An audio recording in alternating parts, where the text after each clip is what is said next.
En tal sentido, le damos la bienvenida al profesor Roberto Sailer, ex rector de la Universidad Nacional de Río Cuarto en el periodo del año 1986 al año 1990. También le damos la bienvenida al ex rector, profesor Alberto Cantero Gutiérrez, ex rector de nuestra Casa de Estudios en el periodo que está situado en diferentes etapas. 1990 al año 1992, luego del año 1993 al año 1994, posteriormente desde el año 1994 al año 1996 y finalmente del año 1996 al año 1999. Bienvenido también, profesor. Igualmente, la bienvenida para compartir este momento con ustedes, el ex rector, profesor Oscar Federico Espada, ex rector de nuestra universidad en los periodos que van desde el año 2005 a 2008 y desde el año 2008 hasta 2011. A continuación, también la bienvenida para el profesor Marcelo Ruiz, ex rector de nuestra Casa de Estudios en el periodo comprendido entre el año 2011 y 2015. También, por supuesto, le damos la bienvenida al profesor Roberto Rovere, ex rector de nuestra Universidad Nacional de Río Cuarto en el periodo comprendido entre 2015 y 2023. Preside esta mesa, debate, la rectora actual de nuestra universidad, la profesora Marisa Rovera. Vamos a compartir las visiones de cada uno de quienes han escrito la historia en democracia en nuestra universidad desde la conducción rectoral. En ese sentido, vamos a estipular 15 minutos por cada uno de nuestros disertantes, nuestros integrantes de la comunidad universitaria comprometidos con la gestión política oportunamente en democracia con la Universidad Nacional de Río Cuarto. Por eso le vamos a solicitar respetar el tiempo destinado para así no alterar el cronograma que ya tenemos prefijado en la continuidad de este acto, de estos actos que van a estar nutridos de muchas acciones que se desarrollarán a continuación, no solo en esta tarde, sino también durante toda la próxima semana. Le damos la bienvenida y sus minutos de reflexión al profesor Roberto Sailer.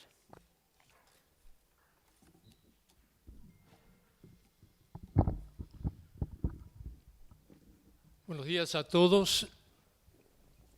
Señora rectora de la Universidad Nacional de Río Cuarto, autoridades de las distintas facultades, público presente en general. En primer lugar, y recién le transmitía, como se dice en off, a la señora rectora, realmente felicito que se realicen este tipo de actividades en homenaje a los 40 años de democracia. Es la universidad como institución la que es capaz y tiene elementos de presentar esto a la comunidad y a la sociedad. Y felicito y estimulo también a todos los miembros de la comunidad universitaria que se han dispuesto para esto. Los felicito a todos en nombre de la señora rectora. Hablamos de 40 años de democracia y la Universidad Nacional de Río Cuarto nació un poco antes. La Universidad Nacional de Río Cuarto tuvo, podríamos decir, un periodo preparatorio, previo, es decir, no cayó de un día para otro en democracia. Con sus distintos altibajos venía gestando una base necesaria para entrar con una cantidad de buenos elementos al proceso de democracia. Por eso yo quiero hacer una corta síntesis, como ponerlo en una línea de tiempo, este periodo anterior de la Universidad de Río Cuarto. En los años 68-69 ya se hablaba de la misma, podríamos decir que había un embrión de esta universidad cuando aparecía en el documento o en los documentos de creación de nuevas universidades el nombre de una posible universidad en la ciudad de Río Cuarto. Y fue así que luego, en el año 71, para seguir con esta línea de tiempo, se coloca la piedra fundamental, se le da lugar a la presencia plena o a la idea plena de constituir la universidad. Esto fue en el periodo de la dictadura, cuando la Universidad de Río Cuarto se funda, podemos decir, y cuando empieza a funcionar luego en el año 1972, en plena dictadura. Para ir señalando otros periodos, tenemos luego del 73 al 76, la Universidad de Río Cuarto transcurrió en una etapa democrática del gobierno nacional, es decir, de presidentes electos en forma democráticamente, el caso de Cámpora, Perón, Isabel. Para la Universidad de Río Cuarto realmente representó una época turbulenta, una época de muchos cambios, una época en que, pensada en el sistema departamental, esta universidad pasó en ese periodo, en el año 74, al régimen de facultades que tenemos hoy. Del 76 al 83, la Universidad Nacional de Río Cuarto transcurre dentro del proceso de reorganización nacional. Hasta el 83, que se transforma en autogestora de la normalización, 1983, con el inicio del gobierno democrático a que todos nos hemos referido hoy y del cual se cumplen los 40 años. 1983-1986 fue la preparación de la Universidad de Río Cuarto para la normalización y en 1986 se lograron las bases para una universidad normalizada, es decir, la universidad autónoma con posibilidad de dictarse o con derecho de dictarse sus propias normas, de generar el cogobierno, la universidad pública de ingreso irrestricto, libre y gratuito.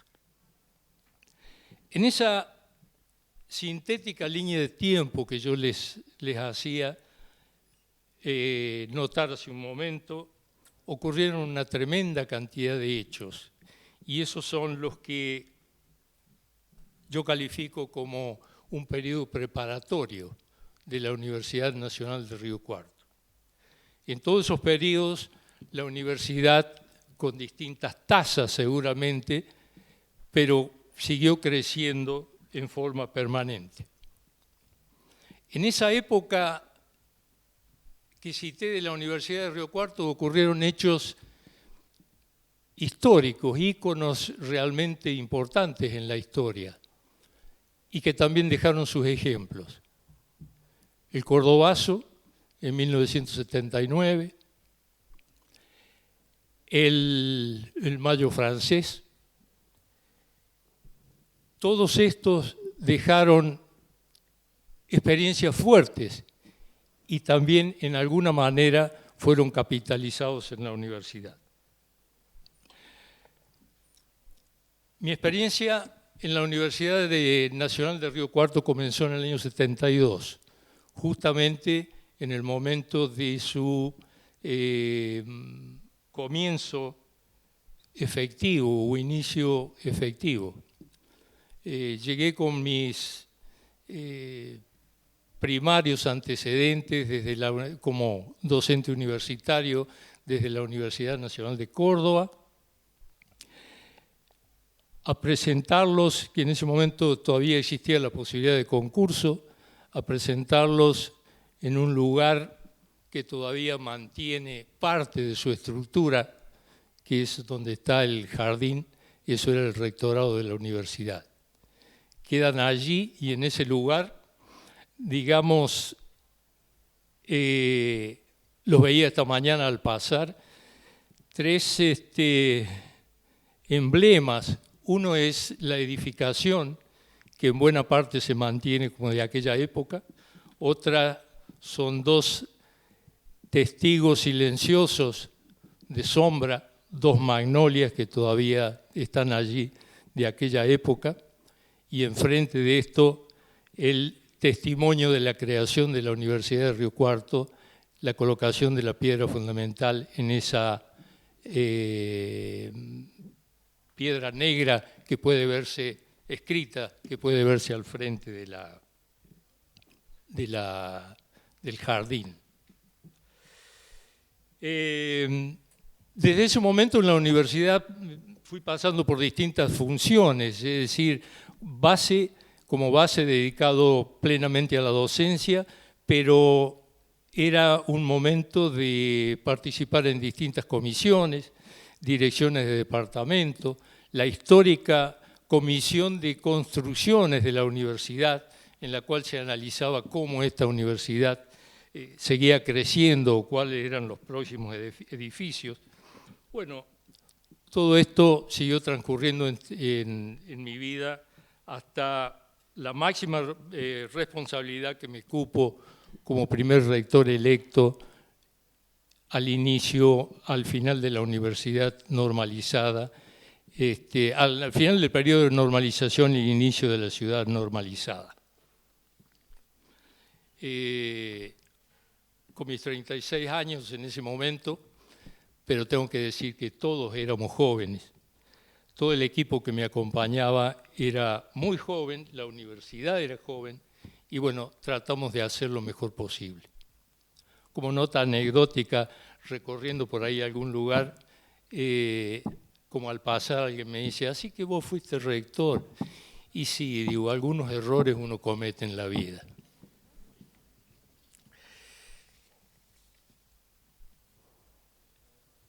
En esta universidad, que fue el lugar de mi actividad durante toda la etapa después de graduado de universidad hasta mi jubilación, también tengo que reconocer, porque pasaron muchas figuras, y tengo que reconocer nombres de aquella época, ponerlos aquí encima, y ya le voy a explicar también por qué. El primero es el doctor Alberto Tacchini, es el autor del plan de creación de nuevas universidades. Otro fue la persona de Sadio Ubaldo Rifé, el primer rector organizador nombrado por el Poder Ejecutivo Nacional, es decir, en ese momento estábamos en dictadura, estaba nombrado por Onganía. Otra de las personas que pasaron por esta universidad fue el doctor Juan José Castelli, una persona de la Universidad de la ciudad de Río Cuarto, que estuvo como rector interventor, aunque por un corto periodo. Siguió el rector Augusto Klappenbach, que estuvo alrededor de un año también como rector interventor. Le siguió Jorge Maestre, una persona también de la ciudad, y fue en la época de Jorge Maestre donde la universidad cambió su sistema de departamental al sistema de facultades. Otro nombre es el del comodoro Pedro Herreros, quien asumió el control de la universidad inmediatamente producido el golpe. Le siguen Eduardo Pessoa, una persona también de la ciudad de Río Cuarto, que se desempeñó como rector interventor. Jorge Dimitri, un colega de agronomía, también como rector interventor hasta el año del 78 hasta el año 83. En el 83 el doctor Pereira Pinto, ya como rector nombrado por el Poder Ejecutivo Nacional, por el doctor Alfonsín. Y Ricardo Omega Petrasini, también otra persona de la ciudad de Río Cuarto, que se desempeñó en el último periodo de la normalización de la universidad.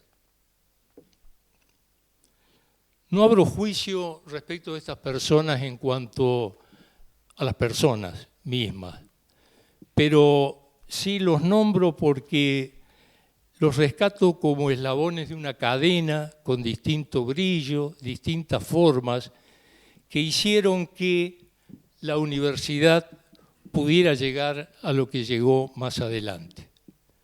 Es decir, ocurrieron muchas cosas en ese periodo, pero es de notar que en un lapso aproximadamente de 10 años, digamos 72, 82, 83, transcurrieron 10 rectores de distintas categorías en la Universidad Nacional de Río Cuarto. A partir de allí, hoy, una vez la universidad normalizada, han pasado 40 años y creo, no sé cuántos fuimos, 7, 8 en ese periodo de 40 años. Algo indicó esto, algo indica esto, indica la turbulencia o esas fuerzas tratando de acomodarse en ese primer periodo de 10 años que yo calificaba como de preparación y un periodo ya de más estabilidad, de universidad preparada, de universidad consolidada en los 40 años siguientes. Con todas estas personas yo tuve la oportunidad de compartir algún momento y momentos más largos con distintos de ellos, pero todos los que nombré realmente fueron personas que le fueron poniendo su impronta y su esfuerzo a la universidad. La normalización de las universidades con el inicio de la democracia fue todo un proceso.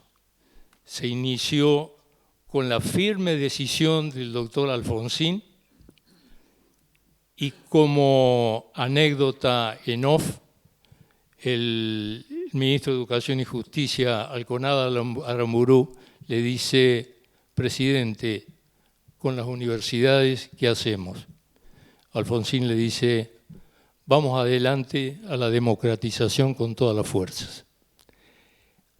El doctor Alfonsín asumió el 10 de diciembre de 1983 y el 13 de diciembre del mismo año, a los tres días, firmó el decreto 154-83 de, en primer lugar, intervención de todas las universidades, en segundo lugar, suspensión de todos los estatutos de las universidades en vigencia después de julio del año 66, dio las bases inmediatamente para el establecimiento del cogobierno. Se instauraron los consejos provisorios. La Universidad Nacional de Río Cuarto empezó a trabajar inmediatamente con un consejo superior provisorio.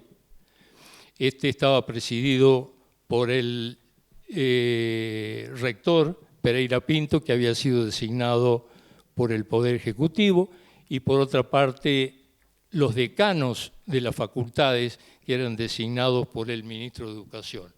En aquella época, el ingeniero Torresi en Ingeniería, el contador Marchesini en Ciencias Económicas, la doctora Chiesa, quien le hicieron un reconocimiento en esta mañana en la Facultad de Ciencias Exactas, el doctor Cháchera en la Facultad de Ciencias Humanas, el doctor Sergio Lenardón en la Facultad de Agronomía y Veterinaria.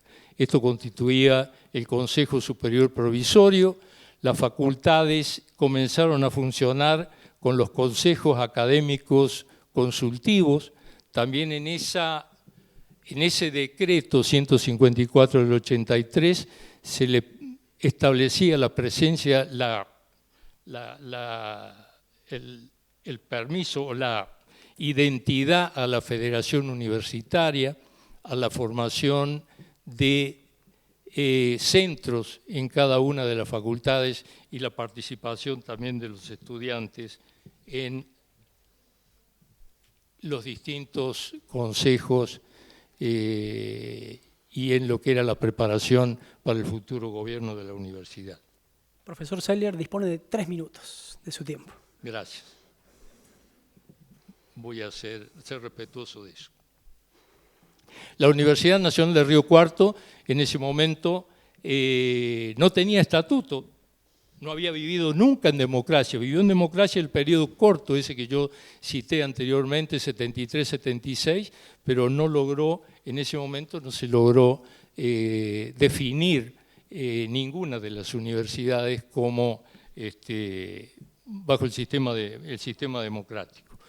La universidad adoptó el Estatuto de Cuyo, porque esto estaba permitido tomar de alguna universidad más próxima como para iniciar. Bueno, la democracia vino a significar para la Universidad de Río Cuarto, haciendo un ejemplo fisiológico, una respiración profunda y un desde aquí vamos para adelante. Y un dejar atrás lo que rezara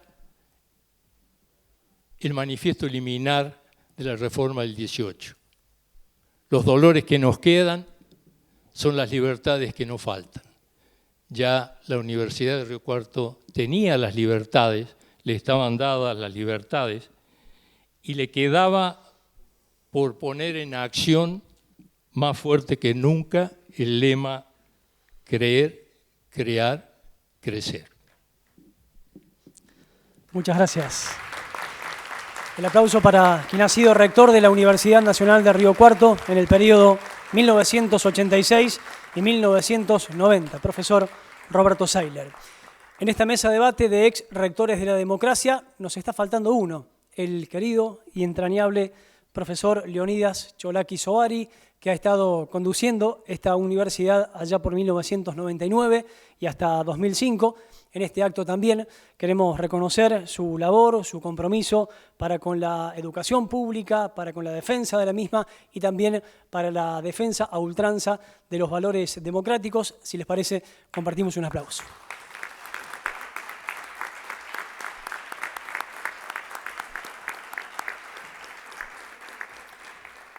A continuación, compartimos la palabra del ex rector de la Universidad de Río Cuarto, profesor Alberto Cantero Gutiérrez, periodo 1990-1999. 15 minutos de su tiempo, profesor. Bienvenido.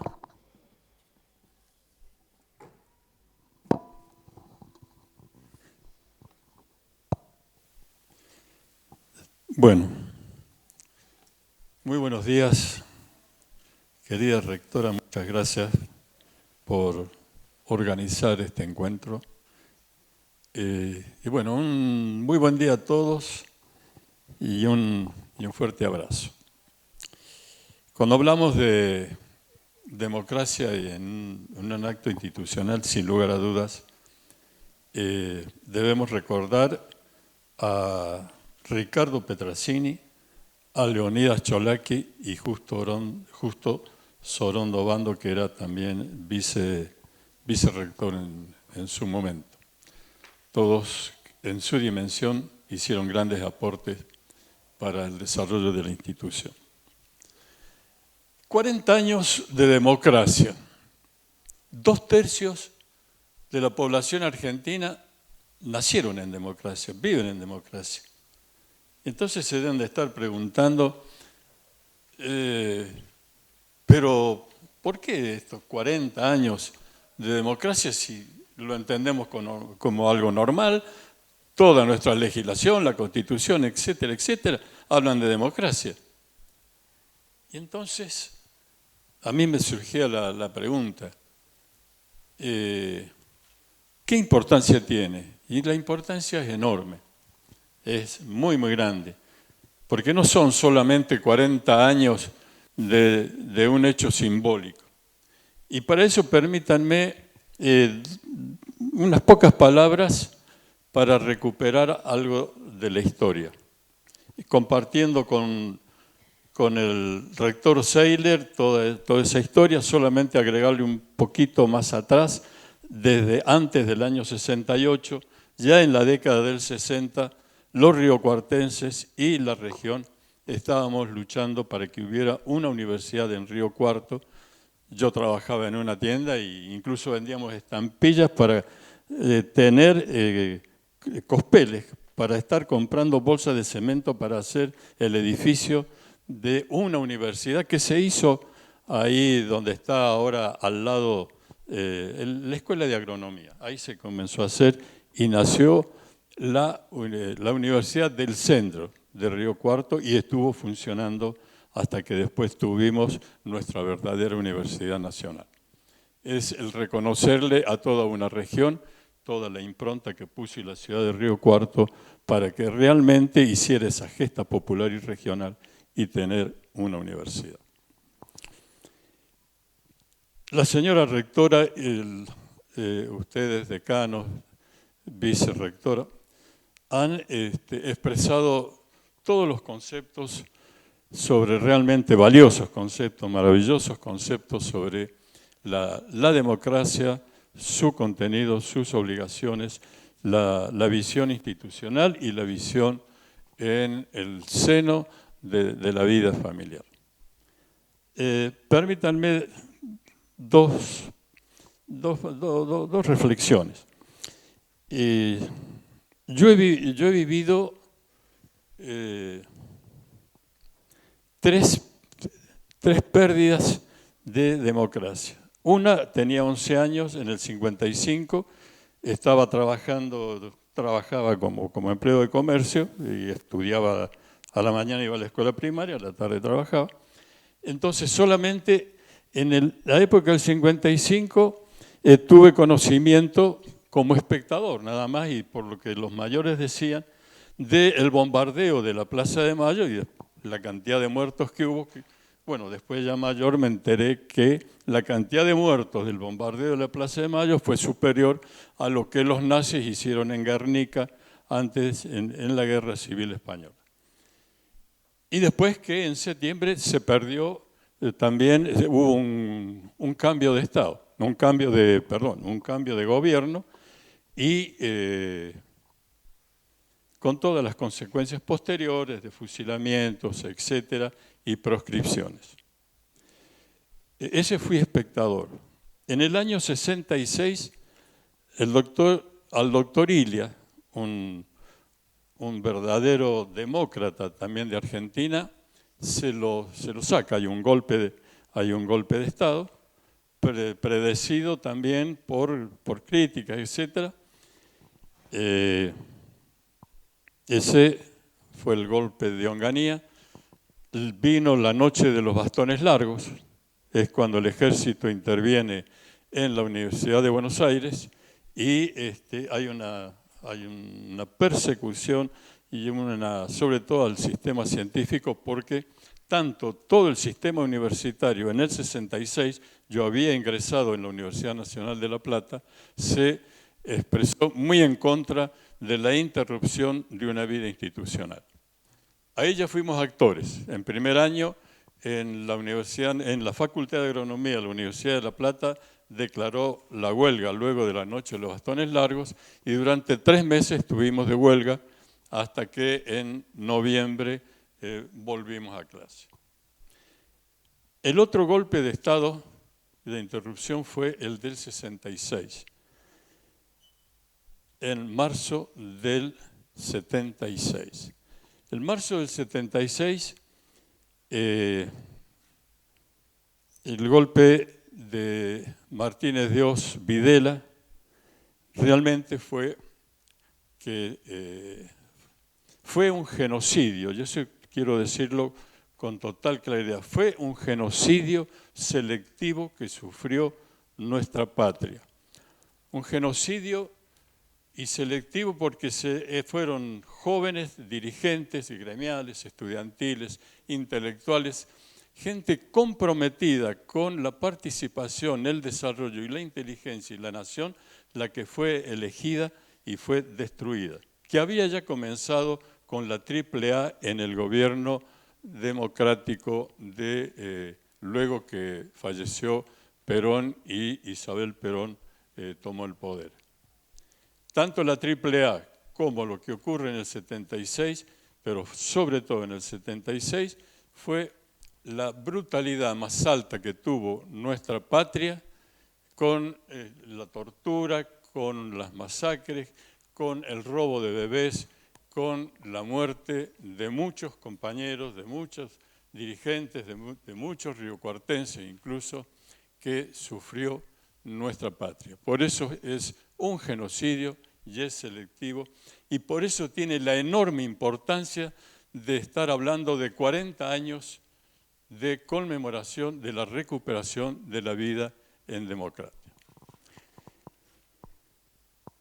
Estos tres golpes de Estado, cuando uno los analiza, y esta pérdida de democracia, tienen una síntesis que es concurrente.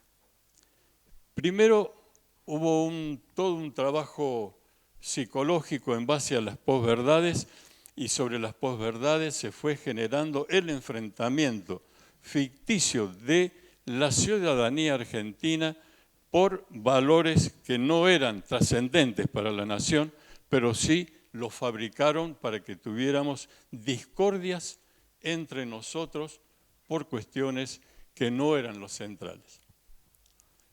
Tuvo, además de todo ese trabajo psicológico sobre la sociedad para lograr enfrentamientos, tuvo un método usado que fueron esos tres, los golpes, el uso de las Fuerzas Armadas de la Nación para sacar al gobierno constitucional.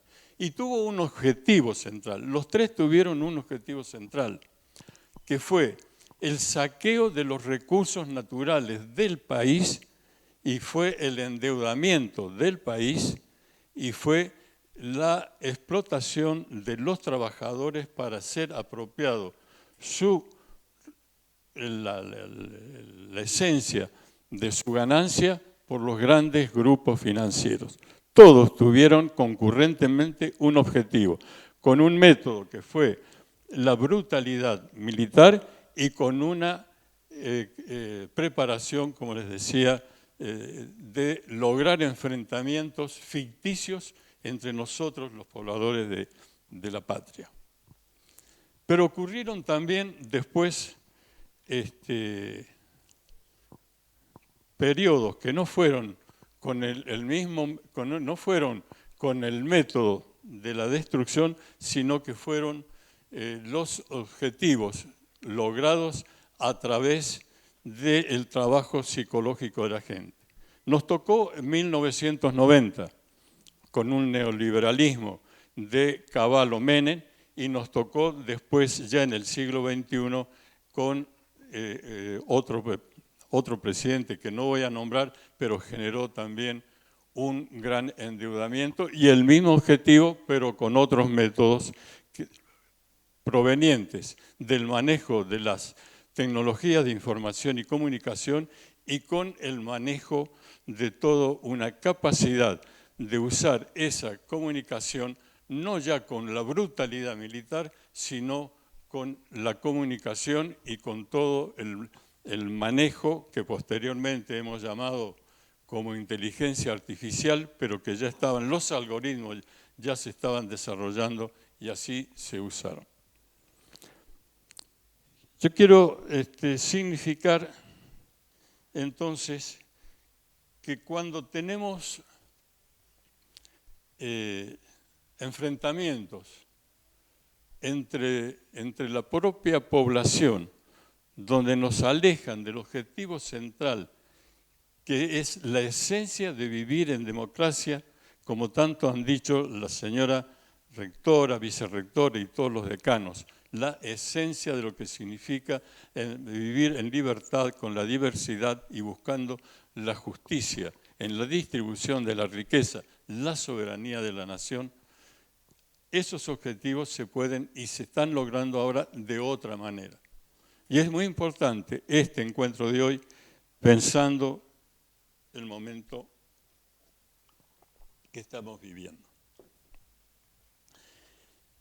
En democracia, la diferencia es vivir en democracia y vivir en dictadura en la universidad.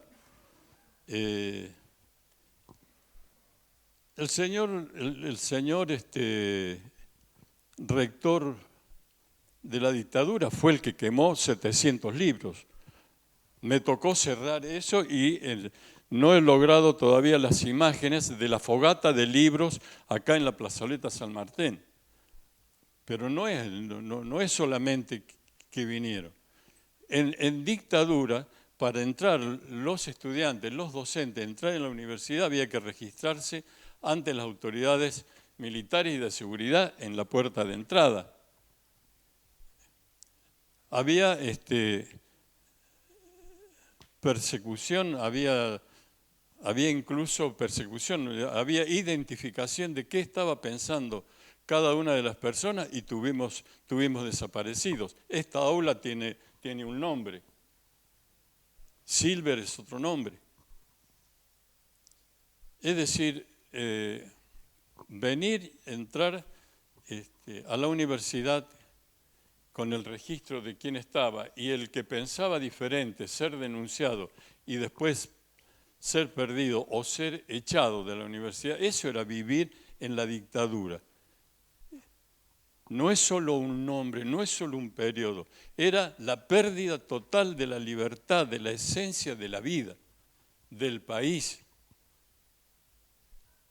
Entonces, cuando hablamos de que en el 83 eso se deja de lado para poder entrar a otra etapa institucional del país, realmente amerita que 2/3 de nuestros conciudadanos que no lo vivieron entiendan la importancia fundamental que tiene este acto, esta significación y nunca más. Pero nunca más, que es patrimonio del pueblo argentino, cuando se juzga a los genocidas, es un nunca más no solo en la forma, sino también es un nunca más en las esencias de la vida en democracia. En lo que es la justicia distributiva, en lo que es la libertad, en lo que es defender todos los valores de aquí en más. Porque y es otra llamada de atención, que muy bien también lo expresó el decano cuando habló, es una llamada de atención que seamos capaces de estar juntos y cuando hay que tener divergencias, las divergencias son sobre las cuestiones centrales, pero somos capaces también en la divergencia, en la diversidad y en la pluralidad de estar poniendo por encima de eso los valores centrales que tenemos para hacer la transformación. Porque si no nos quedamos solamente con el rechazo a la forma brutal, que no va a estar más, no la necesitan, la forma brutal de hacer las Fuerzas Armadas y hacer las barbaridades de estar violando mujeres, tirando seres humanos desde un avión y desapareciendo, no lo necesitan, porque tenemos, y muy bien también lo planteó el decano, formas para estar manejando la conducta, sobre todo política, de una población. Y entonces tenemos que reflexionar sobre las esencias de lo que significa el vivir en democracia. Y eso es, me parece, una de las tareas centrales que hoy tenemos como desafío en nuestra sociedad, en nuestro país. Y de ahí surge un poco nuestra universidad y cuál es su rol, su papel, que muy bien lo planteó también la rectora, sobre el desarrollo, sobre la libertad, sobre una región. Porque nosotros pertenecemos dentro del desarrollo maravilloso que tiene la ciencia, maravilloso sobre todo cuando se usa para muy bien, que tiene la tecnología, que tiene la ciencia. Hoy, por año, son millones de publicaciones las que se generan y más de millones de patentes las que se producen. Hoy el desarrollo científico, el desarrollo tecnológico es fenomenal. ¿Y cuál es el papel que tiene una universidad en eso? ¿Cuál es nuestro papel? El centro del conocimiento está en las universidades, fundamentalmente en las universidades nacionales. También en algunas instituciones que tiene el país, el INTE, la CONEA, etc. Pero fundamentalmente está el CONICET, bueno, no quiero olvidarme de ninguno, pero está en nuestras universidades nacionales, donde tenemos el núcleo del saber y tenemos la juventud a la cual ayudar a formarse y desarrollarse en este maravilloso tiempo de las transformaciones científicas y tecnológicas. Y nosotros estamos en una región, pertenecemos, nuestro mundo, nuestra identidad está en una región, somos parte y pertenecemos a ella. ¿Y cuál es nuestro papel ahí? Maravilloso, enorme. Además de estar formando a nuestra juventud en los más altos niveles de la ciencia y del conocimiento, es formarla también en los valores de la cultura, del desarrollo, esos valores que son imperecederos y que hacen a la dignidad y al comportamiento del ser humano. Pero pertenecemos a una región, somos parte de una región. Y esa región tiene para desarrollarse en lo económico, en lo social, en lo tecnológico, en la transformación, en la generación de empleo, en todos los aspectos, requiere de instituciones que manejen el conocimiento, en un nivel de excelencia, no elitista la excelencia, sino de la alta calidad del saber para el saber hacer y para el saber transformar. Dispone de 3 minutos, profesor Cantero. 3 minutos. Disculpe y gracias. Es solamente para decir que en democracia nosotros pudimos hacer muchas cosas juntos. En democracia fuimos capaces, una de las primeras cosas a nivel nacional fue juntarme a los 2 meses de rector, 1990, con el rector de la Universidad de Buenos Aires, de La Plata, de Córdoba, y éramos 3 que teníamos orientación peronista, el de San Juan y el de Cuyo, y estar acordando que las universidades nacionales, coincidiendo en todos los valores que he mencionado, no podían estar destruidas en el neoliberalismo que se estaba viniendo, con un gran endeudamiento que tenía la nación y con un planteo del Fondo Monetario y los condicionamientos que tenía. Logramos el acuerdo y se lograron también hacer cambios fundamentales. Las universidades nacionales, en base a ese acuerdo, armaron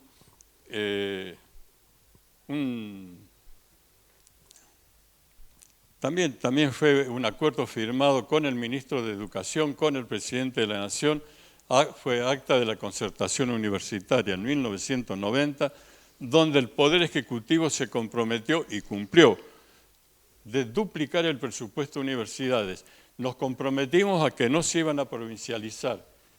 Y bueno, en ese tiempo surgieron también paritarias y todas las transformaciones democráticas que hicimos, como las que ustedes viven, de la elección directa que se inició acá, de la carrera docente, de que nadie enseña lo que no sabe, la obligación que los profesores tenían que tener posgrado, el obligar a los profesores a que en un año, eso fue un año, tuvieran que ir a los profesores a diferentes partes del mundo para dar un curso, recibir un curso, presentar un trabajo, y todo profesor cuando volvía tenía que explicar al resto qué es lo que habían visto y cómo estaban las universidades en el mundo.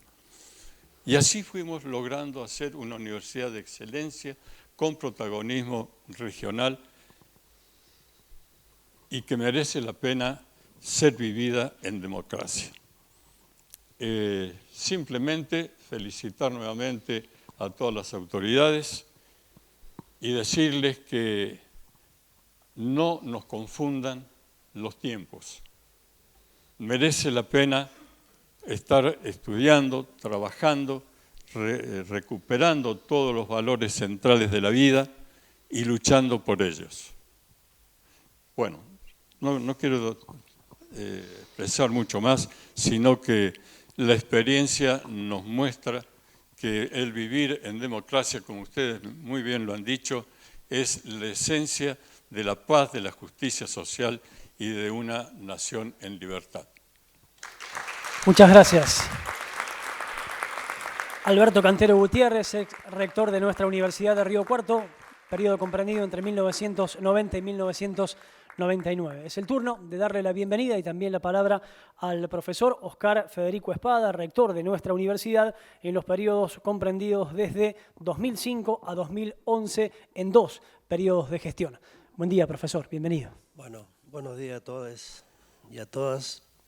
En primer lugar, agradecer a la rectora y a todas las autoridades por esta invitación y fundamentalmente a los colegas que transitamos esta etapa de la universidad.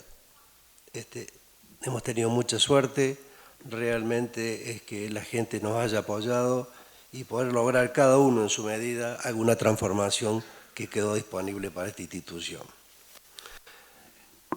En segundo lugar, quiero agradecer a alguien, lo dijeron por supuesto, pero Leonidas, tuve la suerte de ser su vicerrector y me brindó grandes oportunidades de desarrollarme, permitiéndome que yo pudiera participar a nivel nacional en muchas reuniones del Consejo Interuniversitario.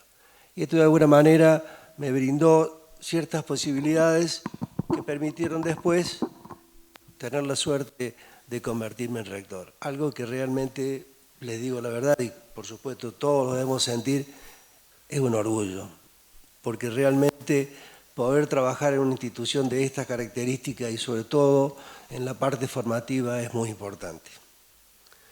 Además está decir que esto se puede construir gracias a todos los integrantes de la institución, a todos los claustros de la universidad. Docentes, no docentes, graduados y estudiantes. La universidad sin estudiantes no es una universidad, es un instituto de investigación. La universidad tiene que desarrollar todas las actividades, pero tiene que pensar que la principal función es la formación de jóvenes. Cuando me invitaron a esta participación, interpreté que era una reunión más distendida con la rectora y las autoridades, y después, bueno, vi que era un debate. Y dije, ¿de qué voy a hablar? Y se me ocurrió decir, pensar en el hoy, después de 40 años de democracia, ¿cuál es el futuro de la política y por qué muchas personas tienen duda al respecto? Y en realidad lo que está ocurriendo es que hay sectores de la sociedad que están permanentemente bombardeando este posicionamiento, hablar mal de la política. Y creo que ese es el hecho trascendente que nosotros tenemos que tener presente. Hoy, por ejemplo, es muy difícil juntarse y entablar diálogos políticos, pensar en la política como un concepto, en la formación, en la historia política, simplemente se ha transformado en eslogan y títulos. Entonces, de esa manera es muy fácil de instalar una discusión. Y, por supuesto, sigue la grieta, todo lo que uno se imagina. Y realmente lo que tenemos que pensar nosotros que estamos en una institución, que somos unos virtuosos, porque realmente tenemos una ventaja de estar en un lugar como este, pensar en el otro, que no llega, que no tiene estas posibilidades. Y es ahí donde el desafío que hoy tenemos desde la universidad, de estos 40 años, que por supuesto, haber llegado hasta este punto fueron años de lucha. Yo lo he escuchado a Duriuti que él, aparte de considerarse el joven de la institución, él plantea que realmente había gente que no vivió esa etapa. A mí me tocó entrar en esta universidad en el año 77, 76 y me comí unas vacaciones de un año porque me echaron por tener, una cosa insólita. Tenía en mi casa la foto del Che Guevara y me denunciaron por eso. Y eso llegó en Córdoba, llegó a Río Cuarto y con eso afuera. Entonces, toda esa etapa que hemos transitado hay que tenerla presente, pero nosotros tenemos la obligación de pensar qué vamos a hacer para adelante. Esto es lo que me preocupa. Y lo vengo diciendo hace rato, si pensemos en el futuro, cómo logramos entablar una vinculación de la universidad con nuestra sociedad. A ver, de pronto a nosotros, como decía, que estamos en la universidad, nos parece que estas discusiones están saldadas. Hay sectores sociales que la están pasando muy mal. Hoy hay jóvenes que nos están reclamando a nosotros, a las instituciones, qué hacen, qué futuro tienen, y creo que la clase política tiene una responsabilidad en esto. Tenemos que ponerle nosotros, en la política universitaria, pero es política, como aquellos que forman parte de partidos políticos, tienen un compromiso muy grande con esta sociedad. Y ellos tienen que demostrarlo que están a la altura de la circunstancia. En este tema, yo creo que, para no hablar solamente de pálidas, yo creo que en estos 40 años referidos a la universidad hubo en general 3 hechos importantes que nos han marcado, que fue la Ley de Educación Superior, una. Anterior a eso, en el gobierno de Raúl Alfonsín, fue la creación del CIN. Y el otro tema importante, que uno puede discutir las formas, pero la creación de nuevas universidades es también un hecho trascendente, porque esto es pensar en que todo un territorio tiene la posibilidad de sus habitantes de poder estudiar. Nos habrá gustado o no, habrá habido discusiones, pero sigo convencido que la mayor inversión que puede hacer un país es en educación. Y por lo tanto, para mí estos 3 ítems los quiero destacar. Raúl Alfonsín, en el año 1985, un 20 de diciembre, crea lo que es el CIN, que comienza siendo conformado por un grupo de universidades que lo hacían informalmente, no había una decisión, eran pocas las universidades que se sumaron, pero después de los 10 años se conformaron en las universidades, en el cual su financiamiento es un aporte que hace cada una de las instituciones. ¿Por qué lo planteo? Algo dijo Alberto, y lo hemos vivido todos nosotros. En el CIN había rectores con distinto posicionamiento político. Pero a la hora de acordar, a la hora de diseñar una política para el sistema universitario, para la sociedad, estábamos todos de acuerdo. Entonces, lo que yo reflexiono, si una institución en la cual existe capacidad para la formación, para la investigación, para la extensión, nos poníamos de acuerdo qué necesitaba un país y nosotros estábamos dispuestos a ceder algunas de las cosas que teníamos como principio para que se logra, ¿por qué la política no lo puede hacer? La gente lo está reclamando y ese es un compromiso que en la política lo tienen que asumir, nos tienen que escuchar y nosotros tenemos el compromiso como institución universitaria a ayudar a esclarecer esta problemática a nivel nacional, independientemente de que cada uno tenga su pensamiento político. Pero lo que no se puede negar es discutir lo que necesita una sociedad. Yo por ahí no soy experto en lingüística, pero todavía no puedo entender por qué la gente toma como mala palabra cuando dice el populismo. ¿Qué significa eso? O sea, pensar en el pueblo es malo. Entonces me parece que nosotros tenemos que dar esa discusión. Porque si no damos esas discusiones, nos vamos a terminar encerrando nosotros en esta institución. Y nosotros tenemos que salir a la calle, formar parte de la sociedad y vincularnos. Porque lo que nosotros sabemos, hay gente que está afuera que también sabe mucho. Y necesitamos intercambiar esos proyectos de ideas para transformar, no asistencialmente, sino transformarlo para darle posibilidad de capacitación, de formaciones. El otro tema que creo que, bueno, un poco me quería agregar como recordatorio cuáles eran las funciones del SINO, cuáles son, que son elaborar propuestas políticas y estratégicas del desarrollo universitario, incluido la coordinación de políticas comunes de cada una de las instituciones. O sea, siempre dije yo que los presupuestos es un pensamiento político de lo que queremos hacer. Donde vamos a poner la plata, estamos definiendo una política. Y esto es lo que tenemos que recapacitar, y el país y la política tiene que. Y cuando digo este término no estoy diciendo, yo estoy convencido que hay que hablar de política, hay que discutir de política, lo que no se puede negar es la política.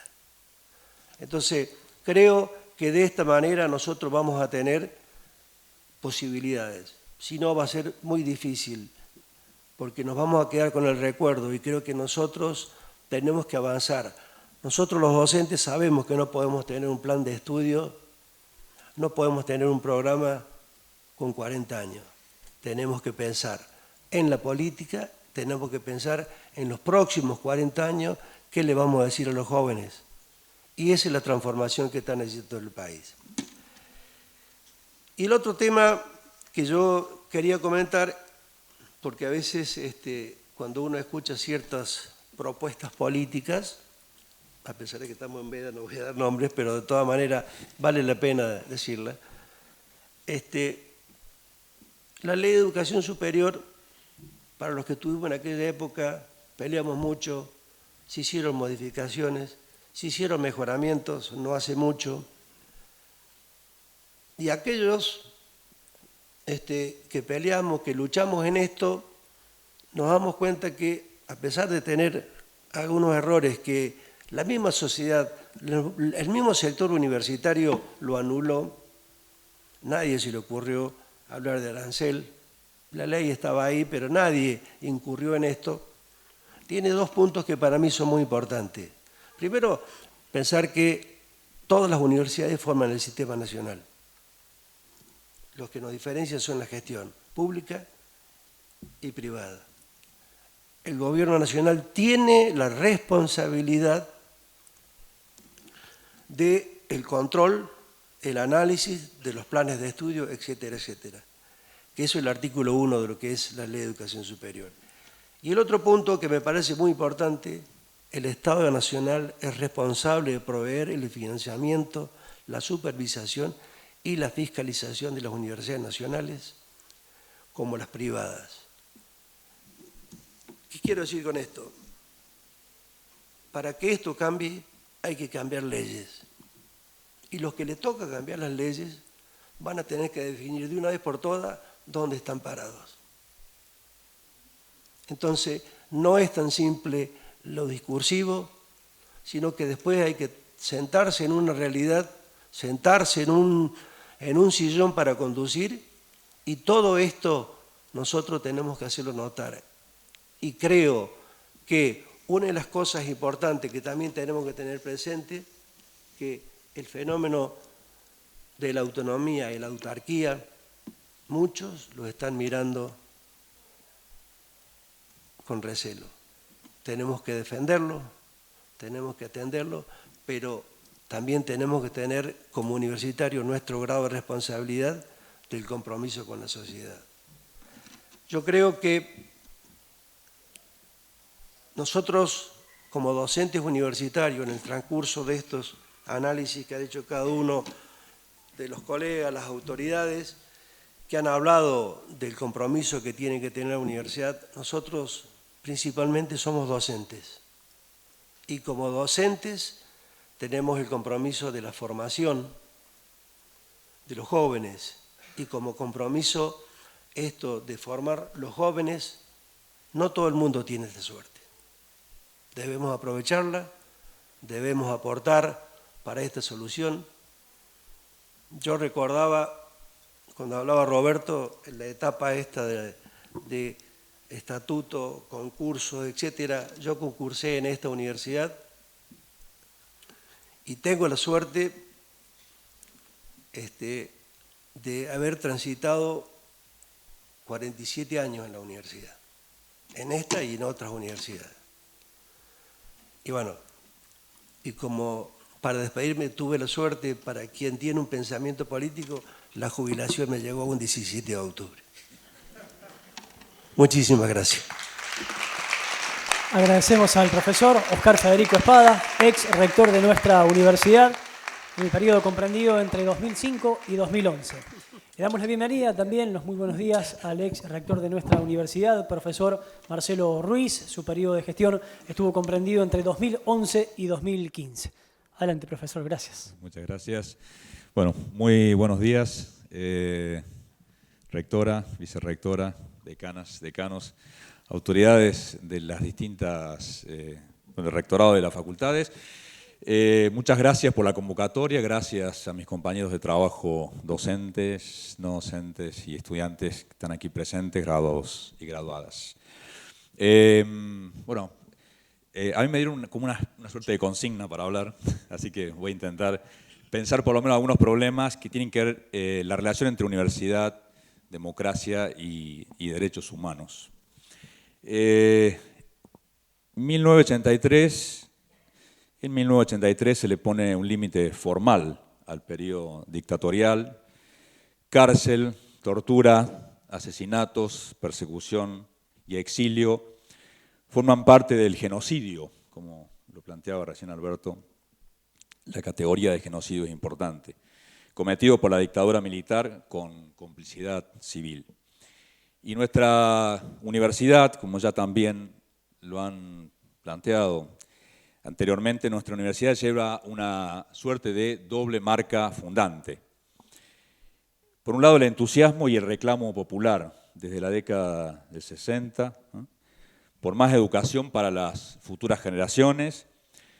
Es el momento de la vida y coexiste con la desaparición, como contraste, de uno de los miembros de la comisión fundadora, Jorge Arriague, formando parte de la lista de los mártires, Ernesto Silver, Berta Perazzi, José Santiago Pocho Amato, José Peco Duarte, Federico Arriague y Alberto Pinto, ¿no? Es el momento de la muerte.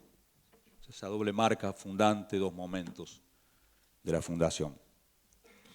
El tiempo histórico que inaugura 1983 está fundado por el espacio democrático abierto, por las luchas, por la memoria, la verdad y la justicia, sostenida por madres y abuelas primero, por mujeres. Pienso en el legado de Antonia Cisneros y de Susana Dillon, que aprendimos tanto de ellas. Hijas, hijos, nietas, nietos, sindicatos, organismos de derechos humanos, movimientos sociales, y que luego se materializa en el aparato de Estado a través de las decisiones políticas de los partidos y del gobierno nacional de Ricardo Alfonsín, y especialmente con el llamado a juicio a las juntas en el año 1985, como lo señalará la rectora de nuestra universidad. La relación entre los gobiernos, la justicia y los genocidas es tortuosa, con avances y con retrocesos. Los gobiernos de Néstor Kirchner, de Cristina Fernández, dieron un decisivo impulso a las políticas de memoria, verdad y justicia, y por el contrario, en las antípodas, los gobiernos neoliberales de la etapa democrática, en estos gobiernos hubo severos retrocesos, no solo en términos de memoria, verdad y justicia, sino también en el arco entero del cumplimiento de los derechos humanos fundamentales. Y ahora bien, como consecuencia de los obstáculos en el sistema de administración de justicia, y es importante marcarlos, hay distintas causas de lesa humanidad que llevan demoras importantes. Y por lo tanto hay responsables que o no fueron juzgados o no lo serán, como por ejemplo Blaquier. Y pensemos en la megacausa Gutiérrez, cuánto tiempo ha pasado y de la importancia que tiene la elevación a juicio para la memoria histórica en nuestra universidad. Las demoras en el proceso de arribo a la verdad relanzan el negacionismo, que en parte Oscar recién lo planteaba, porque la injusticia es un límite impuesto a la memoria. Un segundo eje vinculado a los procesos de ampliación de derechos. En estas 4 décadas han habido notables avances, como lo han marcado. En el campo de los derechos humanos, pensemos, por ejemplo, en nuestras universidades, la carrera docente en nuestra propia universidad, los convenios colectivos de trabajo para el conjunto de las y los trabajadores de todo el sistema universitario nacional, consolidado en derechos laborales. El voto no docente amplía derechos civiles y la universidad se vuelve más democrática. El proceso de democratización en nuestro país se amplió en el campo normativo, alcanzando garantías para nuevos derechos sociales o de igualdad y de reconocimiento de género, entre otras muchas transformaciones sustanciales. La propia ley de interrupción voluntaria del embarazo, más recientemente, en las universidades las normativas vinculadas a identidad de género. Esta universidad es una universidad pionera en ese sentido. Las habilitaciones que logró la ley Micaela limitan la violencia de género.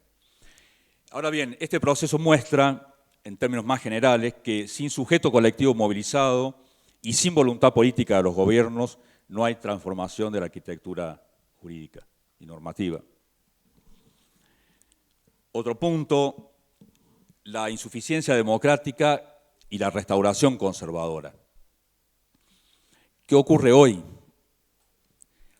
Y me pregunto ahí junto al Centro de Estudios Legales y Sociales, con organización de la cual participo a menudo, si desde la década del 80, las coordenadas principales de la política se han regido por la oposición excluyente entre democracia y dictadura, 4 décadas después el campo de interrogantes parecería haberse corrido. ¿Cuáles son las razones del desplazamiento? La tríada memoria, verdad y justicia persiste con fuerza social e institucional. Yo creo que es así. Pero no obstante, en los últimos años, no en los últimos meses, en los últimos años, han aparecido expresiones políticas que no solo cuestionan dicha tríada, sino que proponen que los problemas de la democracia no resueltos se resolverán con la limitación del campo de los derechos y no con su ampliación. Entonces la pregunta es, ¿cómo es esto posible? Entonces, hay varias respuestas, son conjeturas. Por un lado, el neoliberalismo global, y aclaro que la palabra neoliberalismo es una categoría de las ciencias sociales y de las humanidades. El neoliberalismo global socavó las potencias emancipatorias de las luchas de los 60 y de los 70, no solo en Argentina, en la región, sino a nivel mundial. Y nuestra democracia se funda sobre una derrota. Por un lado, la derrota de las juntas militares. Pero al mismo tiempo, como señala un querido compañero historiador que se llama Alejandro Horowitz, sobre la derrota de los proyectos societales que prometían la transformación de la vida cotidiana bajo el principio de la justicia social. Y esa derrota va a imprimir límites en el largo plazo a nuestras democracias. No solamente en Argentina, no solamente en la región, sino en el mundo. Y a tal punto que tuvimos ya experiencia de 2 gobiernos neoliberales en nuestro país, la Carpa Blanca, las marchas federales, ¿no? Más recientemente las resistencias de las y los educadores, las científicas, los científicos, y son testimonios precisamente de que siempre se puede retroceder si no estamos alertas. Y por otro lado, en relación a cómo es esto posible, hay una intervención, o hay por lo menos dos intervenciones, una de Jorge Alemán y otra también de Judith Butler, que piensan en el mismo sentido, que es que ellos dicen el neoliberalismo ha debilitado nuestro andamiaje simbólico. ¿Y en qué sentido? Especialmente aquello que permite a aquello que cuando estamos hablando resignifiquemos retroactivamente nuestra historia, nuestras herencias y nuestros legados. Hoy existen importantes sectores de la población que ya no tienen como referencia la memoria colectiva. Y en parte está vinculado con lo que planteaba Javier, en la dimensión de la gobernanza algorítmica. Pero hoy existen importantes sectores de la población que ya no tienen como referencia a las memorias populares y transitan una suerte de presente absoluto. Judith Butler también lo trabaja en relación a las expresiones políticas estadounidenses. Y un tercer aspecto, como también lo mencionan investigadoras e investigadores del CELS, que pertenecen también a varias universidades en el país, muchas de las violaciones de los derechos humanos hoy son el resultado de modos estructurales, más o menos legitimados, de organización de la vida en común, en relación con cuestiones claves y críticas como la distribución, la violencia y el castigo. Y es un problema complejo porque, en definitiva, el contenido que se le asigna a la idea de los derechos humanos, y por lo tanto su legitimidad y su respeto o no, primero que dependen de ciertos consensos, pero además no ocurren en el vacío, ¿no? Dependen de los valores que mayoritariamente o no adhieran ciertos sectores sociales y también el sistema político. Por ejemplo, los frenos para avanzar en la distribución de la riqueza, en los obstáculos para la reforma de los sistemas tributarios regresivos, en el racismo que condiciona el acceso y la tenencia a la tierra, en la timidez con que se aborda la responsabilidad de las empresas en la crisis socioambiental, en las condiciones en las que deben sobrevivir las personas encarceladas. Nuestra universidad tiene programas de formación en la cárcel. Y en la naturalización de las vidas precarizadas, ¿no? Como un obstáculo, como un límite a nuestra democracia. Y para ir finalizando, muy bien, Franco, sí. Un cuarto núcleo que tiene que ver con el fortalecimiento del proceso de democratización. Recién esta denominación, este término, transitó por esta sala, no solo democracia, sino proceso de democratización, ¿no? Incorpora una dimensión que es la dimensión del movimiento, del proceso histórico. La pandemia no nos hizo mejores como sistema mundo, ¿no? Lo podemos decir ahora. Por el contrario, mostró y exacerbó profundas desigualdades. Bueno, allá hay muchas publicaciones al respecto. Las de Tomás Piketty, por ejemplo, son muy interesantes. Hay estudiantes de esta universidad que están estudiando con Tomás Piketty, de la Facultad de Ciencias Económicas, creo. La pandemia mostró una vez más que no hay libre mercado, que el mercado es monopólico y que donde hay mercado monopólico, es decir, sin regulaciones, no hay libertad.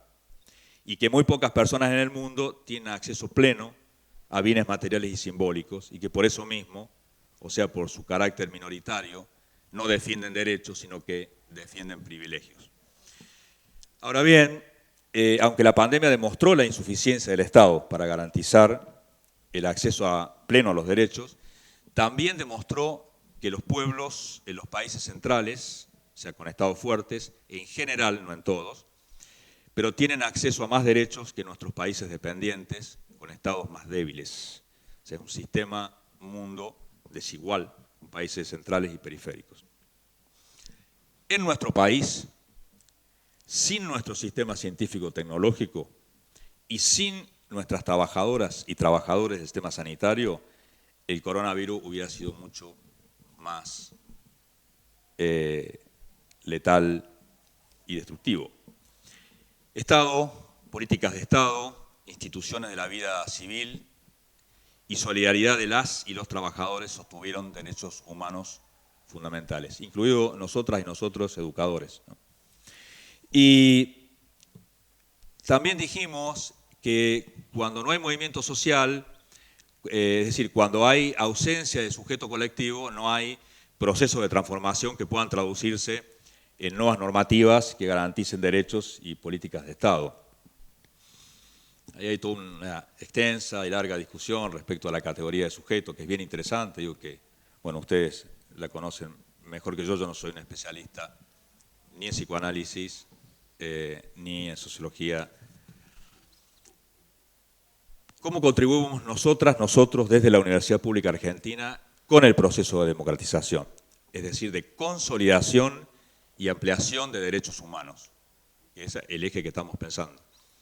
Bueno, defendiendo el carácter público de la educación, lo hicimos hace poco, una marcha notable, importante, pero al mismo tiempo señalando el carácter de insuficiencia, como ustedes ya lo han marcado, de insuficiencia que esta dimensión pública tiene para garantizar el acceso a los estudios superiores de toda la población.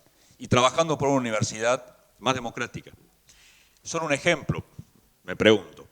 ¿Todas y todos las hijas e hijos de los colectivos de trabajadores de esta universidad tienen las mismas chances de estudiar en esta universidad?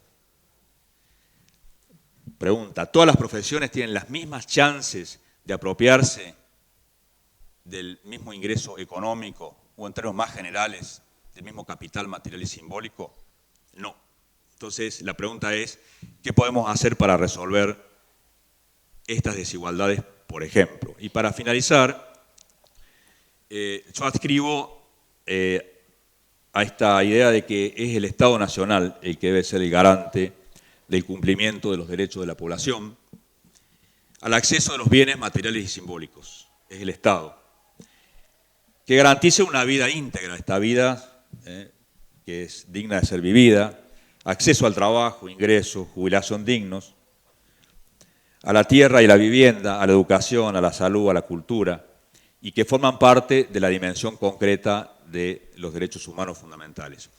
Entonces, el proceso de democratización de un país puede entenderse como ese movimiento cuyo horizonte societal es el acceso pleno a esos derechos. No hay libertad sin igualdad, no hay igualdad sin garantía de acceso a los derechos humanos y no hay libertad sin justicia social. Entonces, la universidad pública puede colaborar en dicho proceso de forma activa, lo que supone que además debe profundizar para sí misma ese proceso. Arriesguémonos a radicalizar, profundizar la apuesta democrática, también aquí en el propio campus, y las autoridades universitarias tienen una responsabilidad fundamental en este proceso, no solo trabajando como gestión, sino conduciendo políticamente la institución y facilitando el proceso de democratización. Muchas gracias.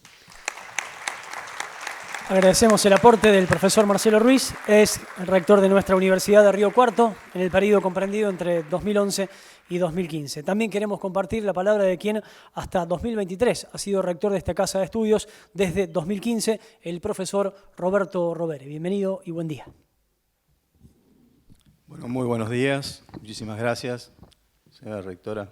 Muchísimas gracias por la invitación, señora vicerrectora, autoridades de facultad, decanos, decanas. Realmente muy complacido, muy agradecido por esta oportunidad.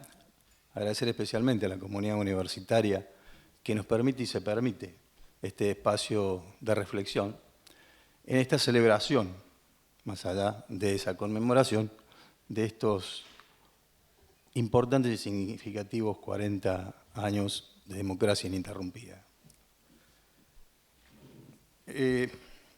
Bueno, voy a tratar de ir leyendo, tengo algunos datos para mostrar, pero parte de los interrogantes tiene que ver con esto que uno normalmente percibe de la comunidad, ¿no? Poner en duda la democracia, porque concretamente es lo que uno percibe muchas veces de la gente, poner en duda la democracia, e incluso hasta expresar que en la época de los milicos estábamos mejor. Por eso me pareció muy bueno, y quiero destacar, este marco, de alguna manera, que antecede a esa fecha de retorno de la democracia, como ya han expresado los exrectores que me antecedieron, porque creo que, de alguna manera, hace sencillamente fortalecer la idea de la importancia que tiene este momento, esta celebración. Porque ¿por qué celebramos? No es menor la idea de por qué celebramos y por qué cada año o cada 10 años tenemos que seguir celebrando. Porque es una democracia relativamente nueva, ¿no? Y hay que sostenerla.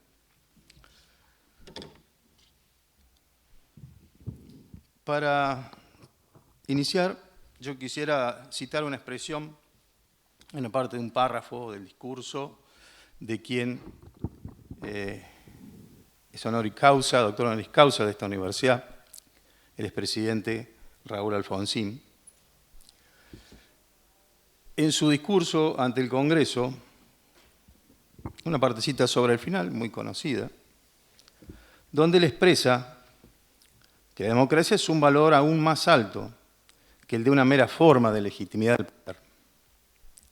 Con la democracia no solo se vota, sino que también se come, se educa y se cura. Seguramente muchos podríamos poner en duda esta expresión. Sencillamente decir que en 40 años de democracia esto no se cumplió. No se educó, no se curó y ni siquiera se resolvió el tema del hambre en la Argentina.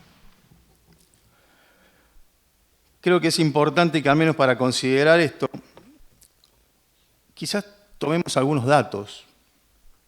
Y bueno, yo he tomado algunos datos con los que pude en el armado de esta presentación.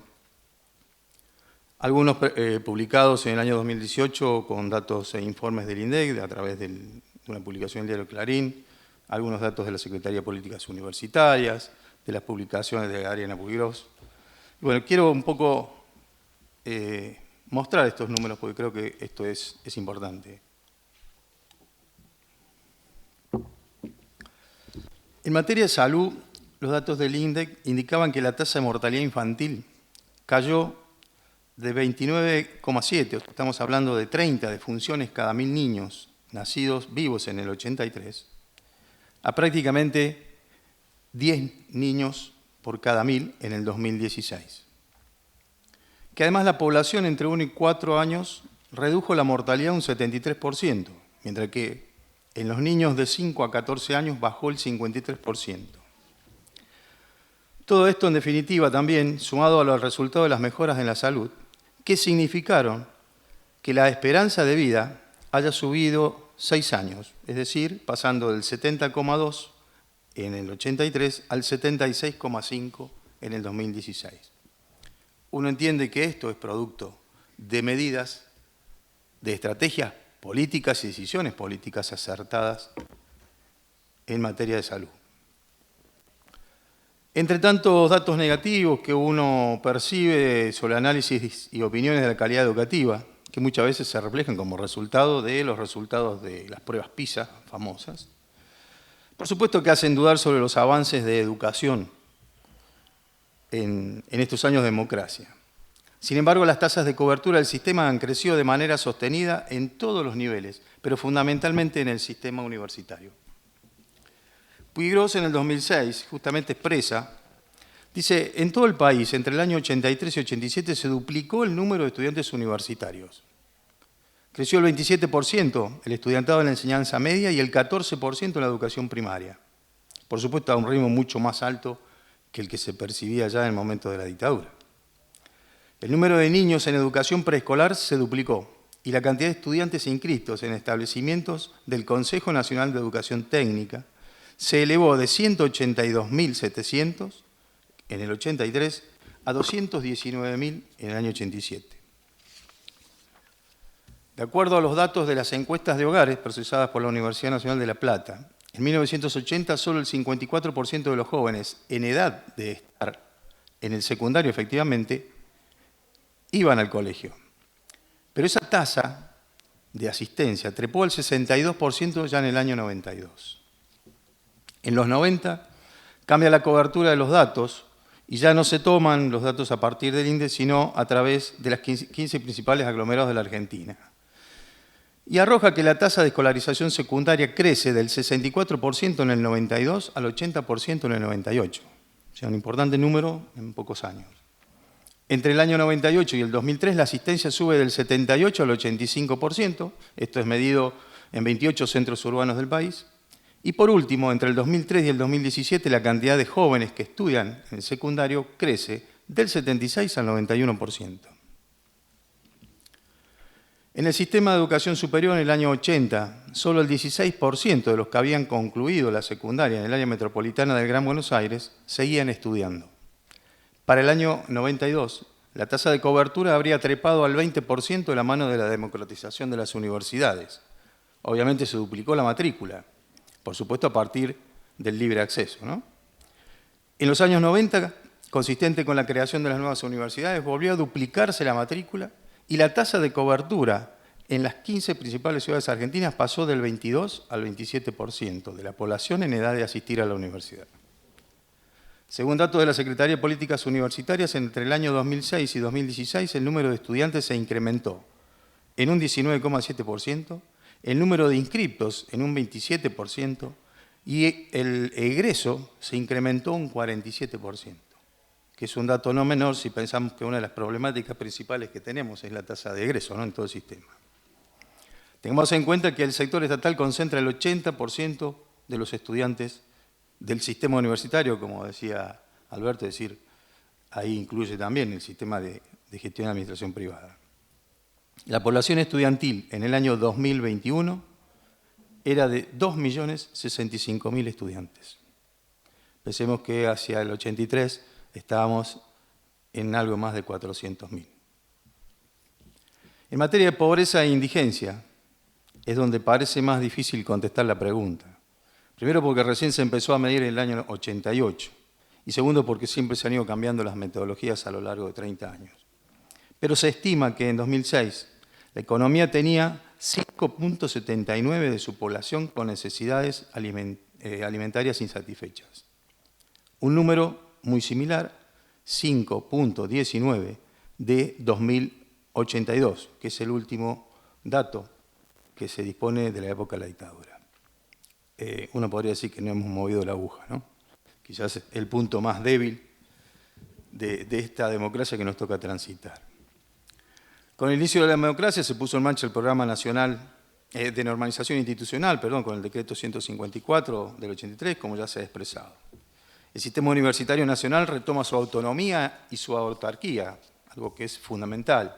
Se estableció el ingreso irrestricto, en mi opinión quizás como una forma también de restaurar esa gratuidad del año 49, pero en definitiva obtenemos un ingreso irrestricto. También la eliminación de aranceles, que hasta el año 82, personalmente me tocó, se venían cobrando, donde en nuestro caso iban a un fondo para la adquisición de libros. A través de la normalización se designan docentes interinos y se inician los concursos para efectivización de los docentes, en este caso de los profesores, y se estiman más o menos 150.000 concursos entre el año 84 y 88. A partir de allí, la posibilidad de conformación de las asambleas universitarias, la constitución de los propios claustros, de cada uno de los claustros, y por supuesto la posibilidad de elección de autoridades. Se retomó la actividad del CONICET y la restauración de las becas para investigadores. Los docentes se organizan, y se organizan en la Confederación Nacional de Docentes Universitarios, CONADU, y a partir de allí también se restablece, de alguna manera, la instancia y la posibilidad de las paritarias. En este proceso de reorganización de las universidades nacionales en el 84, la Universidad de Río Cuarto recibe como rector normalizador al doctor Pereira Pinto, como ya se ha mencionado, quien es sucedido por el doctor Petrasini. Ya en diciembre de 1985 se aprueba el régimen electoral para que por asamblea universitaria se elija por primera vez a sus autoridades. Bueno, es así que en el año 86, como también se ha expresado, el doctor Seiler es la primera autoridad elegida para la universidad. En el año 88, 90 y 92, todas con un proceso a través de asamblea universitaria, y a partir del año 90 con la incorporación del voto no docente. Creo que esto es importante destacar también como una de las primeras universidades que logra esta representación. En 1993 la Asamblea Universitaria modifica el estatuto, incorpora el voto directo para elegir las autoridades ejecutivas. Fue esta casa de estudios la primera del sistema universitario en tomar este sistema de elección directa y también la aprobación del voto ponderado de los claustros para las elecciones de rector y de los decanos. En un contexto financiero y económico difícil, se comenzaron a trabajar proyectos y programas académicos de ciencia y técnica y más tarde de extensión. Se promocionó la formación de posgrado de los docentes y a la vez la propuesta de creación de nuevas carreras de posgrado a partir precisamente de esa masa crítica que concluía en formar la propia universidad y que disponía la propia universidad. Tras la efectivización de los profesores y la necesidad de efectivización de todas las categorías docentes, en esa época éramos auxiliares, se trabajó en un proyecto de carrera docente, con el apoyo de docentes y de los propios gremios, lo que permitió el ingreso por concurso abierto a esa carrera y la posibilidad de continuidad a través de informes anuales que garantizan y garantizaban al docente la estabilidad laboral, como así también la posibilidad de promoción a cargos superiores. Esto también fue un proyecto prácticamente pionero dentro del sistema universitario. Pensemos que en ese entonces discutíamos, y se discutía mucho en el ámbito universitario, el hecho de la renovación de designaciones a través de concursos sucesivos o la posibilidad de incorporarse a través de la carrera docente. Un sistema que muchas universidades fueron incorporando, por supuesto. La universidad se fue desarrollando en el marco democrático, logrando un afianzamiento tanto de las actividades académicas de investigación y de extensión. Así se logró una amplia trayectoria en proyectos de innovación académica, proyectos para la resolución de los problemas que tenemos en el ingreso, en la permanencia y en el egreso de los estudiantes.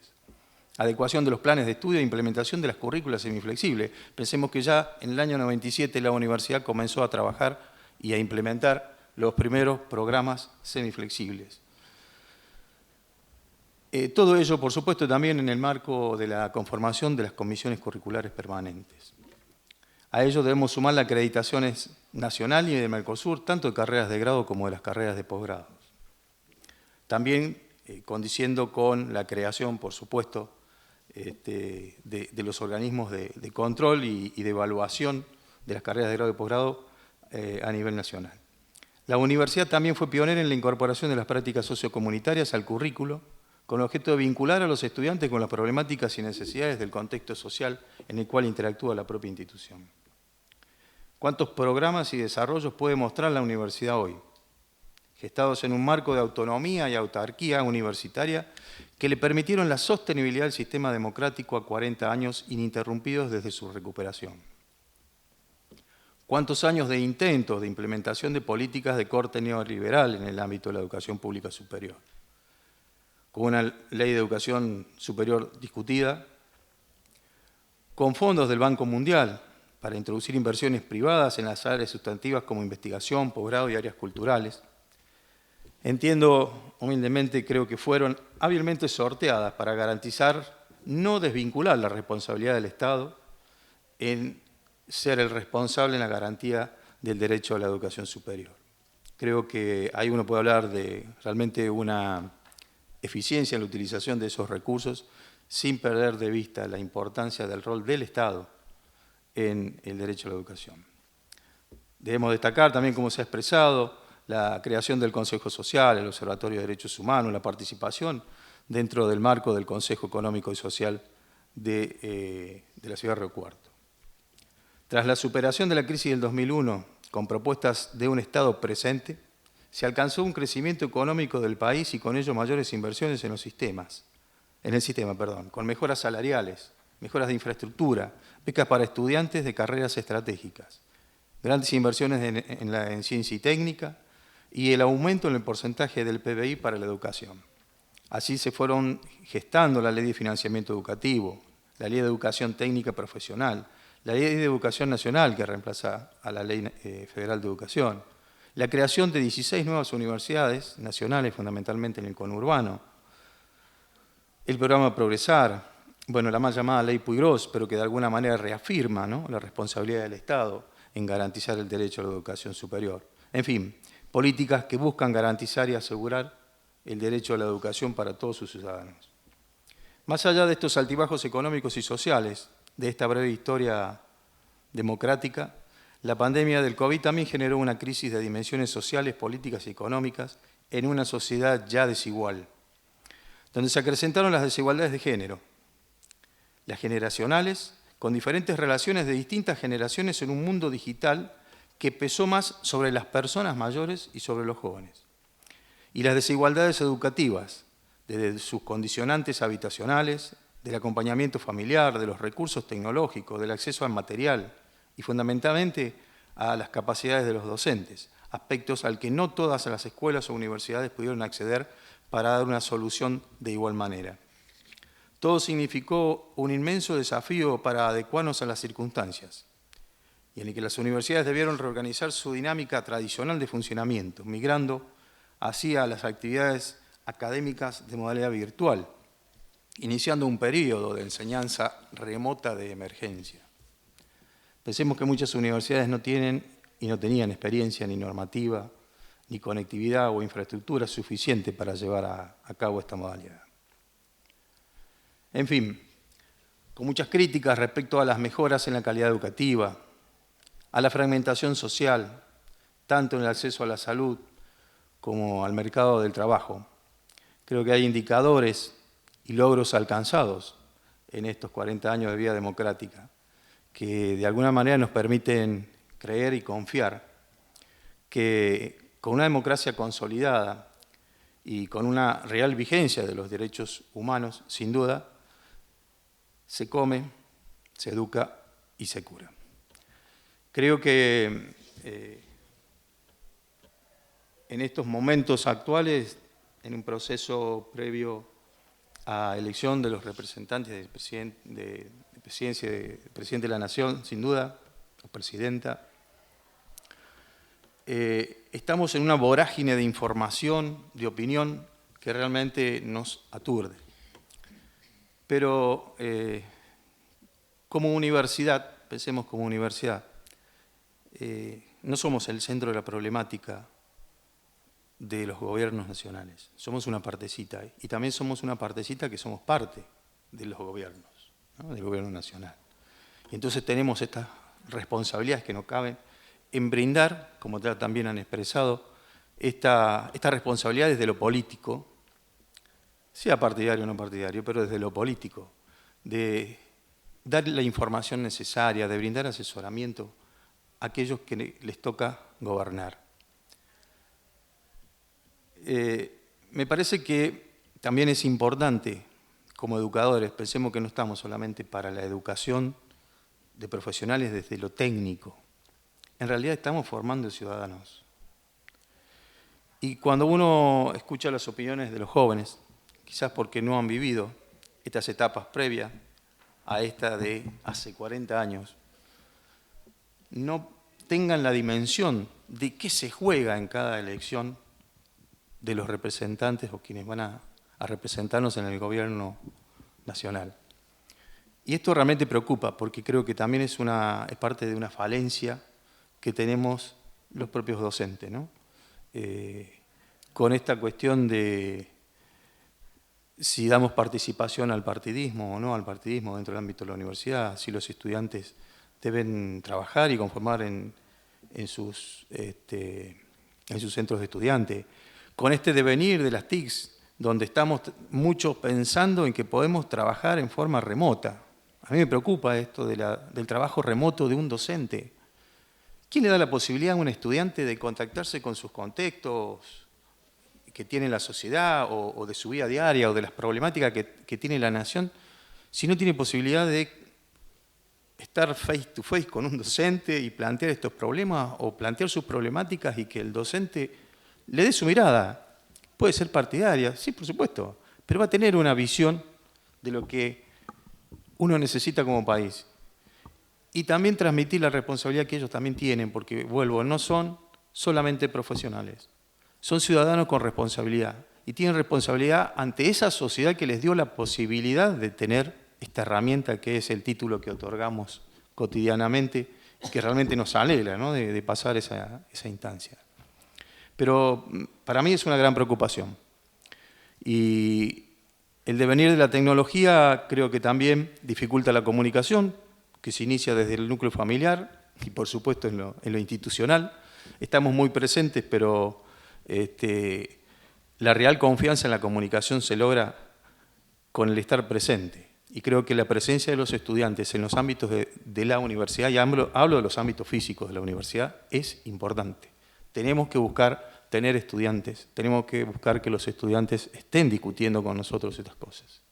Porque si no, quedan precisamente a merced de estos medios, de estas plataformas, donde no tenemos el poder de manejarlas. Son precisamente aquellos que ganan, como hoy hablábamos, de cuánto ponía cada espacio político para que estos días por las redes circulen, digamos así, las propagandas de cada uno, ¿no? Y digo, ¿quién gana en esto? ¿Dónde van esos miles de dólares que pusimos a través de nuestros candidatos y posibles representantes nacionales? A otros niveles, a otras esferas, a otros poderes de la comunicación. Y esto creo que también es algo que tenemos que tener en cuenta y es algo contra lo que tenemos que trabajar. Tengo confianza, tengamos confianza, creo que la Universidad de Río Cuarto viene teniendo un rumbo claro, más allá de pequeñeces internas, pero creo que tenemos un futuro promisorio. Así que muchísimas gracias y mucha suerte para todos. Muchísimas gracias al profesor Roberto Rovere, ha sido rector de esta universidad hasta hace tan solo algunos meses, desde 2015. Por último, reflexiones finales, agradecimiento por parte de quien es la actual rectora de nuestra universidad, la profesora Marisa Rovera. Bueno, voy a ser muy breve, simplemente expresar el agradecimiento, en primer lugar, a quienes me acompañan hoy en este lujoso panel, porque realmente escucharlos nos retrotrae a nuestra génesis, a nuestra historia, agradecerle a los decanos, a las decanas, de alguna manera conocer la historia, reivindicar las conquistas en estos 40 años, nos interpela y nos motiva a continuar comprometiéndonos fuertemente con el fortalecimiento de la educación pública, con la formación en valores, democráticos y en apostar todos juntos en seguir por más y mejor democracia. Así que a todos los presentes, muchísimas gracias por acompañarnos y seguramente van a estar presentes y nos van a seguir acompañando en las actividades que también están programadas en la próxima semana. Así que muchas gracias. Agradecemos a la actual rectora de nuestra universidad y vamos a solicitar, señora rectora, por favor, tome el centro del escenario para hacer entrega de certificaciones a quienes han sido ex rectores de nuestra casa de estudios y han sido parte de esta construcción democrática de estos 40 años de democracia que hoy estamos transitando desde estas reflexiones. Vamos a invitar a Roberto Seiler, al profesor ex rector de nuestra universidad, que comenzó su periodo de gestión allá por 1986.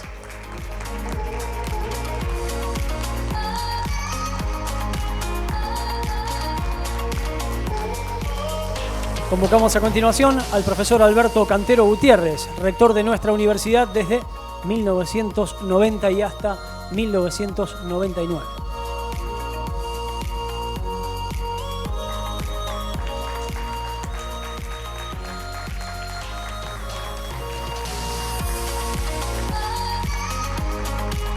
Agradecemos al profesor Cantero. Invitamos en la continuidad a recibir su certificación al profesor Oscar Federico Espada, rector de nuestra casa de estudios desde 2005 y hasta 2011 en 2 periodos de gestión.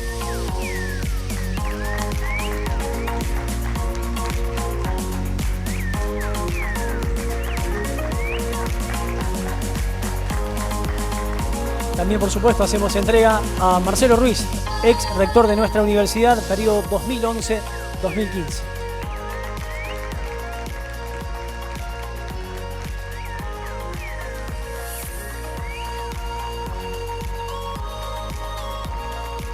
Y por último, la señora rectora de nuestra universidad hará entrega a quien ha sido rector hasta hace poquito tiempo nada más, el profesor Roberto Rovere.